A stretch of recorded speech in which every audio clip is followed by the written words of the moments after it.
Ease of doing business में पूरे world में इंडिया की पोजीशन काफ़ी इंप्रूव हुई है। और रिसेंटली जो रिलीज हुआ डाटा अपने इंडिया के ease of doing business index का, उसमें तो उत्तर प्रदेश ने काफ़ी ज़्यादा इंप्रूवमेंट की है।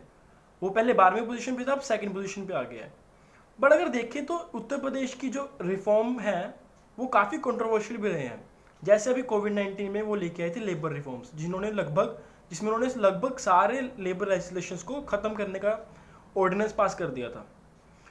तो ये एक तरफ हम बोलते हैं कि इंप्रूवमेंट हो रही है, एक तरफ हम बोलते हैं कि हम लेबर लेजिस्लेशंस में, जिनको वेलफेयर लेजिस्लेशन बोलते हैं, उनमें हम पीछे जा रहे हैं।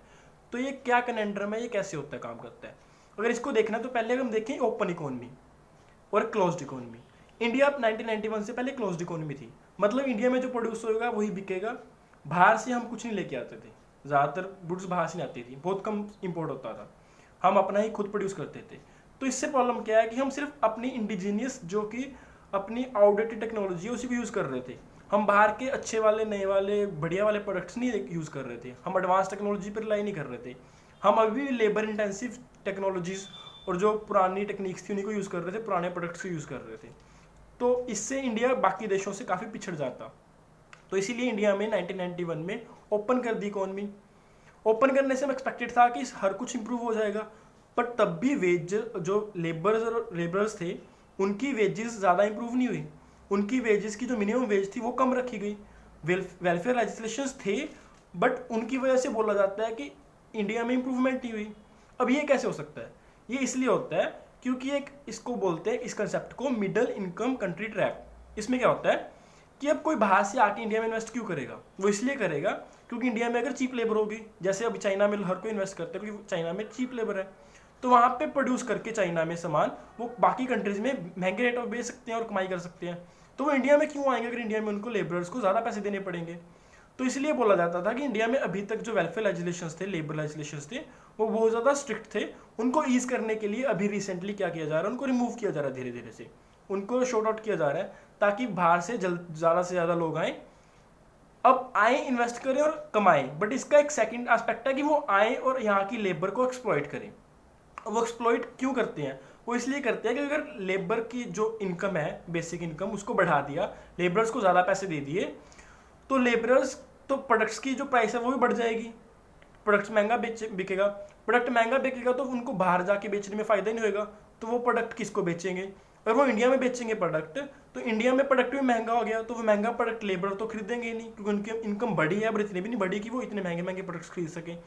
तो उनको यहाँ पे आके इन्वेस्ट करने का बेनिफिट ही क्या है? तो इसीलिए वो बाहर से जब इन्वेस्टमेंट तब आएगी, बाहर से डेवलपमेंट तब आएगी अगर उस डेवलपमेंट का फ़ायदा उनको, ना कि हमें। हमें फ़ायदा होएगा सिर्फ इतना कि हमारे पास अपॉर्चुनिटी आएगी, बिजनेस बढ़ेगा, एम्प्लॉयमेंट बढ़ेगी। बट इसीलिए अब क्या किया जा रहा है, सारे लॉज को ईज किया जा रहा है। जैसे इन्वायरमेंट इम्पैक्ट असेसमेंट को बड़ा ईज कर दिया है। इन्वायरमेंट इम्पैक्ट असेसमेंट अब पहले स्ट्रिक्ट होती थी, कितना कुछ करना पड़ेगा, अब कुछ करने की जरूरत नहीं है। एग्रीकल्चर रिफॉर्म्स में क्या किया गया है, अब जो पहले स्टॉक होता था मिनिमम की इंडिया को इतना स्टॉक फूड की सिक्योरिटी के लिए रखना है, उसकी जरूरत नहीं है। पहले क्या होता था कि फार्मर्स को एक्सप्लॉइट नहीं कर सकते थे, आप फार्मर के साथ डायरेक्टली डीलिंग नहीं कर सकते थे, गवर्नमेंट मार्केट्स में करनी पड़ती थी। अब बोला जा रहा है कि नहीं, आप डायरेक्ट उनके साथ डीलिंग कर सकते हो, आप कोई भी अपनी मर्जी से, जो बड़े बिजनेस हैं वो फिक्स कर सकते हैं प्राइस। और क्या किया जा रहा है, ये बोला जा रहा है कि फार्मर्स को जरूरी नहीं है कि वो अपनी लोकल मार्केट में ही बेचेंगे, जिसको हम APMC बोलते हैं, एग्रीकल्चर प्रोडक्ट मार्केट कमिटीज़, वहाँ पे बेचना जरूरी नहीं है, वो कहीं भी बेच सकते हैं। अब इससे क्या होगा, इससे बिजनेसेस को प्रोत्साहन मिलेगा कि वो आए इंडिया में इन्वेस्ट करें। बट इससे लेबरर्स का क्या होगा, उनका नुकसान होगा, एग्रीकल्चर मार्केट्स का नुकसान होगा। क्यों? क्योंकि उनको इनकम कम होएगी। अब पहले उनके वेलफेयर लेजिस्लेशन में उनको मैंडेटरी था कि आपको इतनी बेनिफिट मिलेगा, अब वो बेनिफिट नहीं मिलेगा। अब हमारे इंडिया का इन्वायरमेंट भी एक्सप्लॉइट होएगा, हमारे यहाँ के लेबरर्स भी एक्सप्लॉइट होंगे, और हमारे यहाँ के जो इनकम है वो हमारी इतनी नहीं बढ़ेगी इनकम किनकी, बाहर की। और वो कैसे होता है? वो इसलिए होता है, मान लो चाइना में से रॉ मटेरियल प्रोड्यूस किया जा रहा है, जो कि अब इंडिया में भी किया जाएगा, क्योंकि यहाँ पे भी इन्वायरमेंट जो इम्पैक्ट असेसमेंट है वो कम कर दी गई है। तो चाइना में मान लो हमने रॉ मटेरियल लिया, वो उसको आके इंडिया में हमने प्रोड्यूस किया, तो इंडिया की लेबर यूज़ की या फिर चाइना की लेबर यूज़ की, तो चाइना और इंडिया जैसी कंट्रीज़ के रिसोर्सेज और लेबर प्रोड्यूस करके बेचे मार्केट में जाके यूरोप में। बट वो इनकम किसको जाएगी? थोड़ी सी इनकम लेबरर्स को, थोड़ी इनकम जिस कंट्री में रिसोर्सेज यूज़ की उसको, बाकी सारी इनकम किसके पास जाएगी? मेजोरिटी उस कंट्री के पास जिस कंट्री ने वो बिजनेस सेटअप किया था इंडिया और चाइना में, और वो कौन सी कंट्री है, मान लो अमेरिका की। तो अमेरिका की जितनी भी बड़ी बड़ी फर्म्स हैं वो आती हैं दूसरी कंट्रीज में इन्वेस्ट करती हैं, सिर्फ अपना पैसा लेके आती हैं, उन पैसे की वजह से वो सारी इनकम यहाँ से उठा के ले जाती हैं अपनी कंट्रीज में बिना कुछ किए। उन्होंने कुछ नहीं किया, उन्होंने सारी वर्कफोर्स यूज़ की इन्हीं कंट्रीज़ की, रिसोर्सेज यूज़ की इन्हीं कंट्रीज़ के, सामान बेचा किसी और कंट्री में, बट बेनिफिट ले गए वो खुद।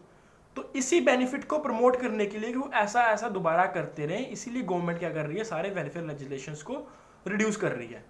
अब ये एक अच्छा चीज़ भी है, बुरी चीज़ भी है। अच्छी चीज़ है, इससे जीडीपी बढ़ेगी, इंडिया का जो इनोवेशन लेवल है वो बढ़ेगा, इंडिया में टेक्नोलॉजी बढ़ेगी, बट हमारे इन्वायरमेंट को, हमारे लेबरर्स की एक्सप्लॉयटेशन होती रहेगी, इन्वायरमेंट हमारा ख़राब होता रहेगा। तो इस कनेंड्रम ये चलता रहता है। जैसे हम देखते हैं कि नॉर्मल अगर हम हमारी क्लोज्ड इकोनॉमी भी हो तो उसमें क्या होता है, जो बंदा बिजनेस में इन्वेस्ट करता है सबसे ज़्यादा पैसे लेके आता है, जो जिसको हम एंटरप्रेन्योर बोलते हैं, वो सबसे ज़्यादा प्रॉफिट कमाता है। जो जिसकी लैंड होती है, जो वहाँ पे काम करता है और जिससे रिसोर्सेज खरीदे जाते हैं, उन सबको कुछ भी नहीं मिलता।